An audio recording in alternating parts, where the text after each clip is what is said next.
Fala galera, Conversa Alviverde começando mais um vídeo aqui no canal.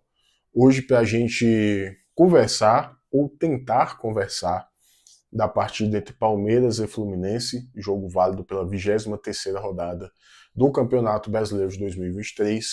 O Palmeiras, em mais uma péssima atuação, um desastre total, é derrotado por um Fluminense em uma crise severa jogando no Maracanã. E por que eu falo para vocês aqui que é quase analisar esse jogo? Geralmente eu venho aqui e eu falo o sistema que o Palmeiras utilizou, a formação que o Palmeiras entrou, a forma de jogo que o Palmeiras se propôs a jogar, a ideia que o Palmeiras teve da partida e as alterações dessa ideia ao longo do jogo e como isso foi impactando na dinâmica da partida. Mas para hoje vai ser um pouquinho diferente. Eu não quero falar sobre tática hoje, e eu acho que você, torcedor palmeirense, também não quer escutar sobre tática.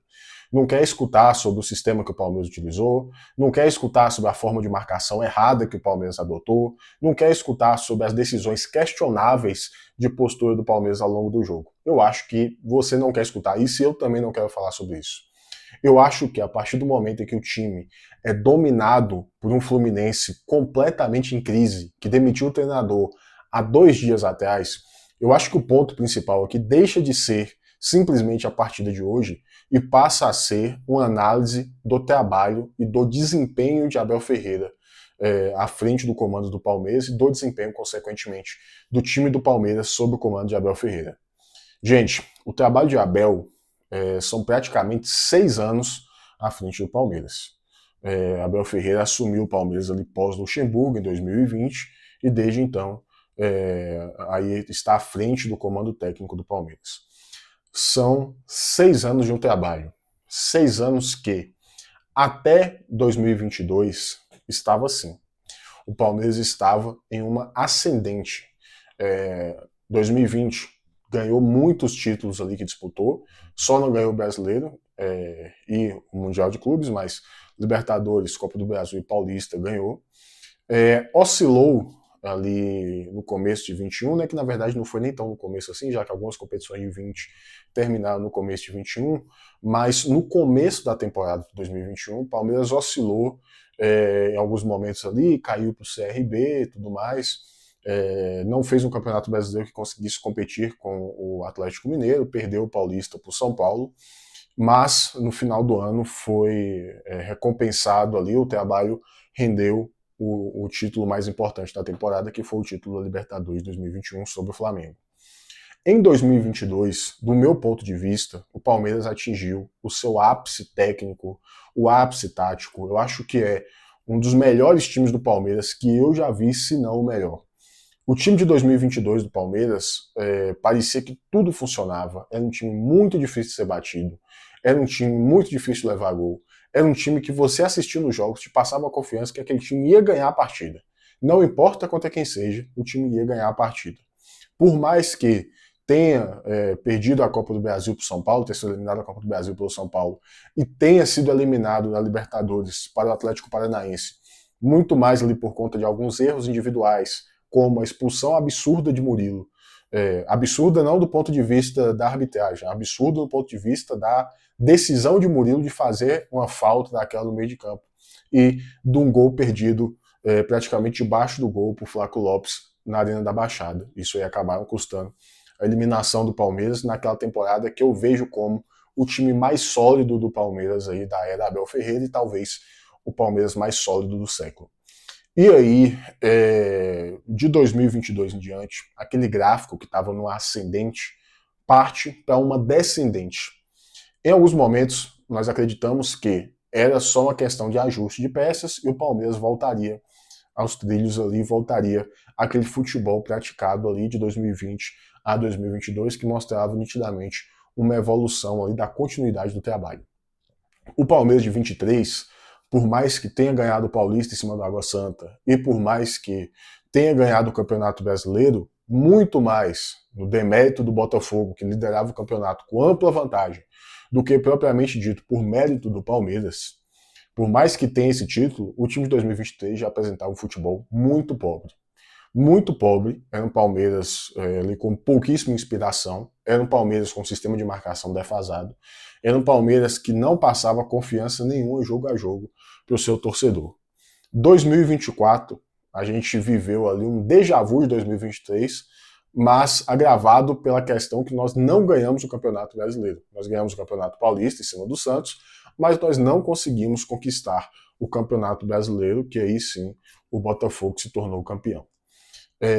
Aquele momento ali, em 2024, nós entendemos que, já pegando um pouco do gancho de 2023, era o momento para começar a trabalhar uma reformulação do elenco do Palmeiras. Aquele time muito vencedor, de Zé Rafael, de Mike, de Rafael Veiga, de Marcos Rocha e de vários outros nomes aí que deram muitas glórias para o Palmeiras nesse ciclo de Abel Ferreira inicialmente, já estava ali um pouco defasado e o Palmeiras precisava renovar, precisava de novas peças, precisava ir ao mercado, precisava trazer alguns outros nomes, e isso foi feito. O time do Palmeiras para a temporada de 2025, por exemplo, já era muito diferente daquela base vencedora que nós tínhamos do Palmeiras, e essa renovação aí foi feita. E o que acontece? Em 2025, nós começamos o ano com expectativa muito alta, perdemos o Campeonato Paulista para o rival, fomos eliminados da Copa do Brasil também para o rival, então tem duas questões aí que pesaram bastante para o ano passado, só que em determinado momento do ano, principalmente quando funcionou aquele esquema de Flaco Roque, parece que agora ia. Parece que o Palmeiras ia engrenar, parece que o ano do Palmeiras ia ser salvo no final das contas, parece que o Palmeiras iria ali brigar pelos principais títulos, pelo Campeonato Brasileiro e pela Libertadores. E de fato brigou. O Palmeiras ficou em segundo lugar no Campeonato Brasileiro e foi vice-campeão da Libertadores. O problema é o seguinte, o Palmeiras de 2025 implodiu mais ou menos em agosto/setembro. O time do Palmeiras simplesmente implodiu. Um time que era muito sólido ali, que estava numa... Não é que o time era sólido, mas estava numa constante evolução ali naquela temporada específica, simplesmente parece que parou de jogar futebol.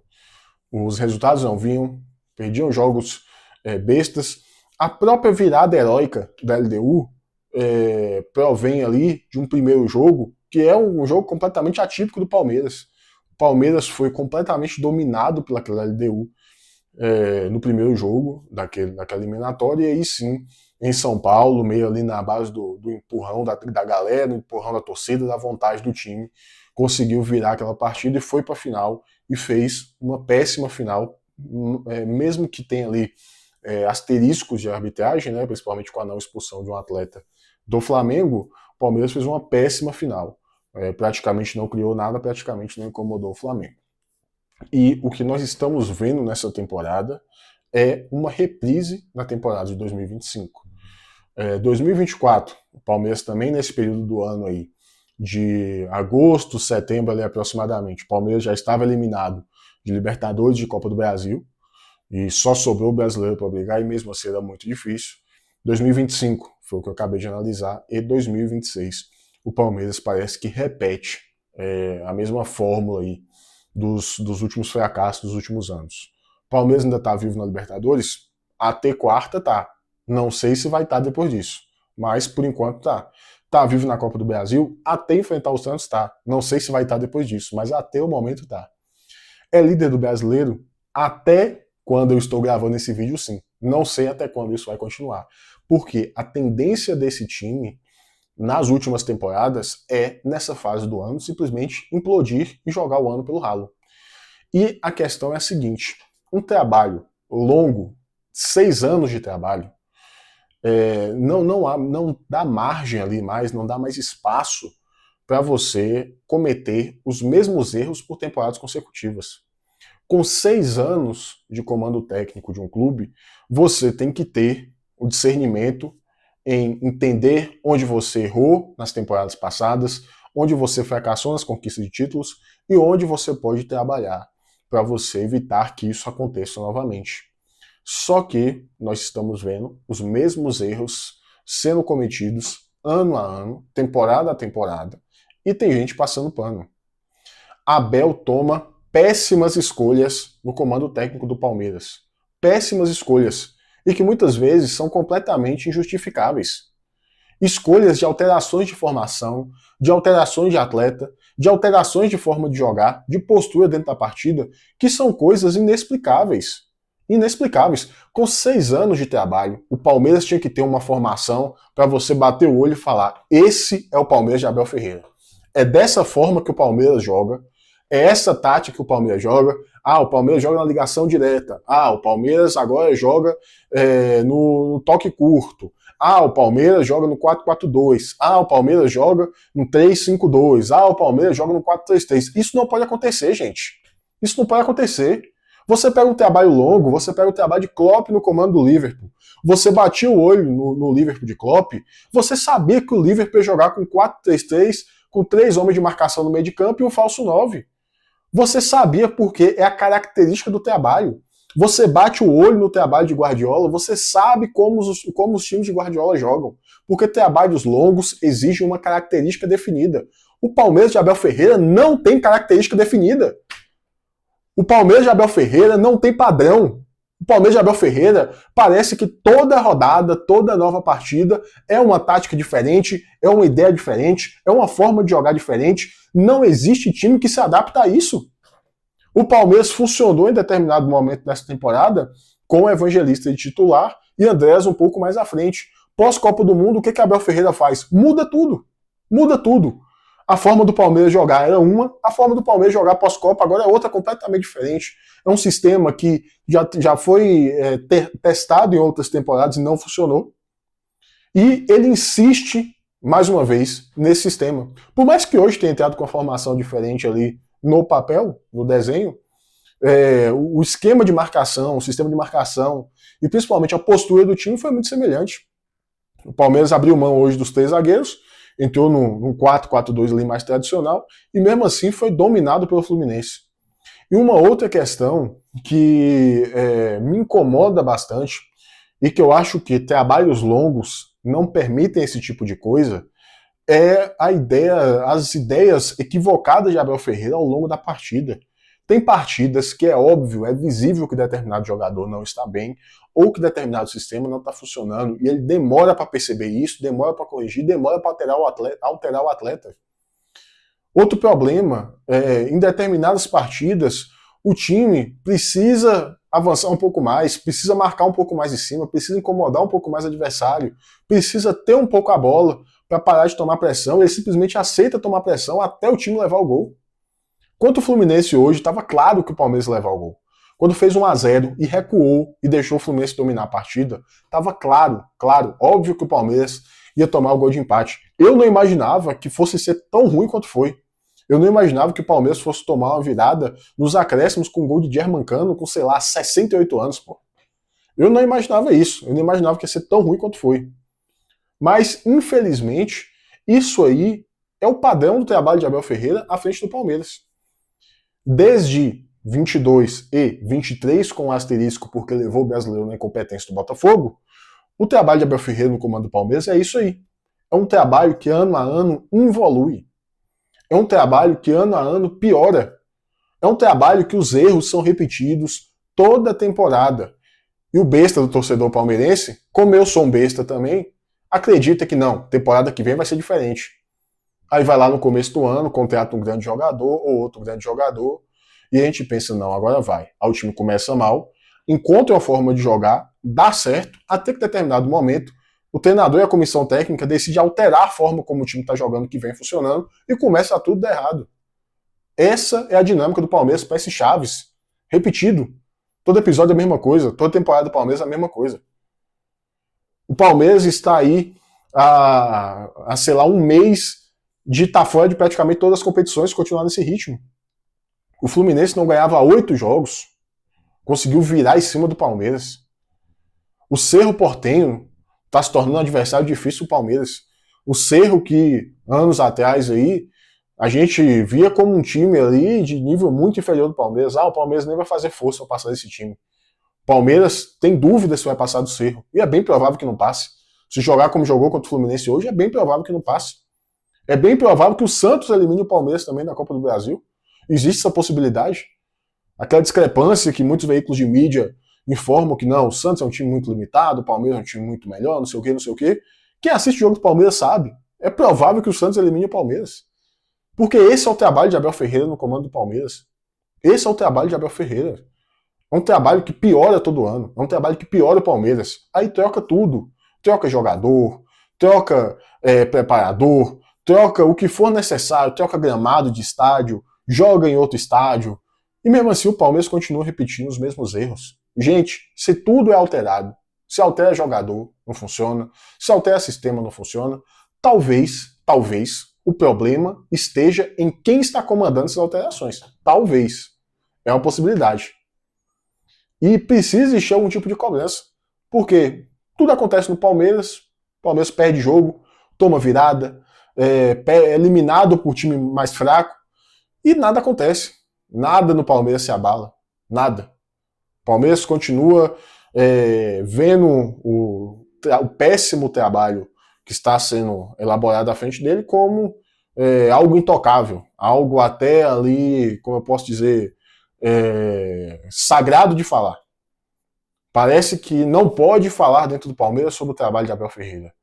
E a ala da torcida também encara dessa forma. Não pode falar sobre o trabalho de Abel Ferreira. Precisa existir uma cobrança. Precisa existir uma cobrança, uma pressão para o Palmeiras. Não é para ganhar todo ano. Não é o Real Madrid. Idealmente seria que ganhasse todo ano, mas a gente sabe que no futebol brasileiro não existe a realidade de ganhar todo ano. O problema é quando o time não apresenta futebol nenhum, não apresenta desempenho, pelo contrário, o time piora temporada a temporada. Deve existir algum tipo de cobrança, deve existir algum tipo de análise com relação a isso. Não pode ser normalizado o Palmeiras piorar ano a ano e tá tudo ok. Tá tudo ok. A mídia só vê o trabalho de Abel Ferreira daquele trabalho passado. Por quê? Quem acompanha o Palmeiras de verdade, os torcedores que estão vendo o Palmeiras jogo a jogo, sabe o que o time está passando. Sabe que o time vem piorando temporada a temporada. O adversário pega a bola contra o Palmeiras, no campo de ataque do adversário, o campo de defesa do Palmeiras, você fica apreensivo o tempo todo do time achar um gol. Porque o Palmeiras não tem sistema de marcação, o Palmeiras é uma bagunça, é zagueiro saindo para dar bote no meio de campo e deixando buraco na defesa, é lateral que não acompanha. Fluminense hoje fez um contra-ataque puxado por Paulo Henrique Ganso. E o pessoal do Palmeiras, o time do Palmeiras, não conseguiu acompanhar Paulo Henrique Ganso. Pelo amor de Deus. O torcedor fica até desanimado de assistir esse time de Abel Ferreira jogar. Porque é um time que, jogo a jogo, você começa com aquela expectativa. Não, hoje vai ser diferente, hoje vai acontecer alguma coisa, e o time vai lá e desdobra a partida do mesmo jeito que foram as outras partidas ruins. E no final das contas, perde, empata, abre mão de vantagem boa que estava na liderança, é eliminado de campeonato, e tudo segue. E aí você vai ver a temporada que vem, e tudo segue a mesma coisa. É perigoso o Palmeiras ser eliminado contra o Cerro Porteño. Muito perigoso. Depois do jogo contra o Cerro, eu vou vir aqui, vou fazer minha análise também. Peço ter desculpas para você, torcedor, que chegou até aqui, achando que hoje seria um vídeo de análise. Hoje não. Hoje não tem como a gente analisar, não tem como a gente analisar o vexame, a vergonha que o Palmeiras fez neste jogo e vem fazendo aí pós-Copa do Mundo. Nos vemos após a partida contra o Cerro Porteño. Espero, do fundo do meu coração, que com boas notícias, pelo menos com a tendência de perspectiva ali de melhorar o time. Até lá.